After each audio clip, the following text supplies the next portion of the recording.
There is an idea that bad things happen on dark and gloomy nights. Bad things happen on the sunniest of days as well. One of the things that I've recognized over the years is as I explore my past, and particularly those memories that have been challenging, they do arrive in a kind of hyper-saturated presentation of the reality. My name is Titus Kaphar. I'm a painter, sculptor, and filmmaker. And I'm sitting in front of a painting called I Hear You in My Head. So several years ago, I sat down and started writing. I wanted to find a way to tell my sons a little bit about the world that I come from. And I would wake up in the morning and I would start writing these letters to them about these things that I never really told them. Primarily, it was about my relationship with my father. Those letters became a narrative that became a film called Exhibiting Forgiveness. As I was writing the script, I was actually describing these paintings that I was going to make.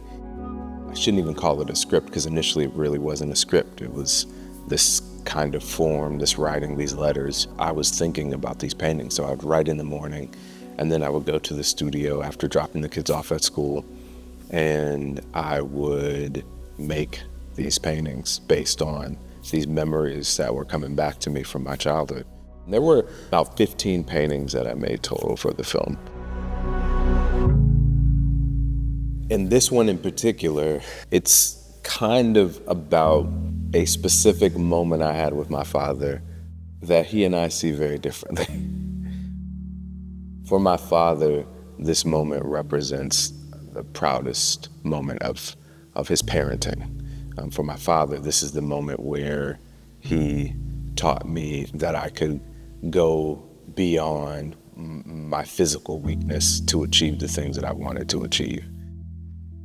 And although I don't agree with the strategy by which he was trying to teach me that lesson, I do believe that's an important lesson. For me, it was a pretty traumatic event because of everything else that was going on. And all of that is described in the film. So the painting is actually the culminating moment in the film.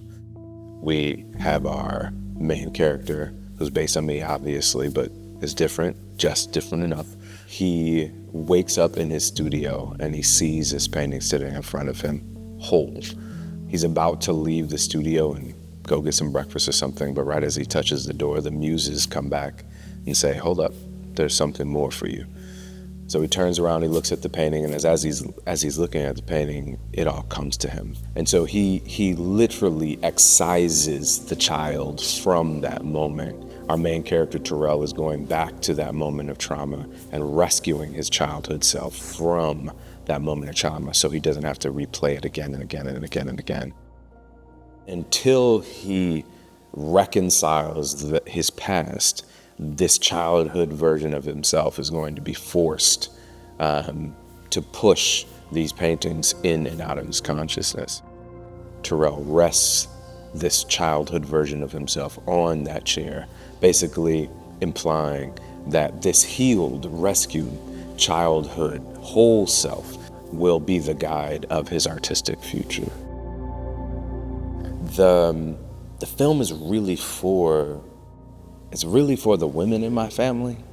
That's like, I made it with my children as my focus, as the audience, but when it was complete, it became very clear to me that this was for my mother and my grandmother. But what I want to make sure is that there are no women in my family who continue in these kinds of relationships that are emotionally damaging, physically damaging, because they feel obliged towards a particular religious idea of forgiveness that disempowers them from freeing themselves from these harmful men in their lives. So as much as it is about the father-son story, fundamentally for me, I wanted to offer this film to my mother, to my aunts, and they have seen it, and their response is the one that has really been heartening for me.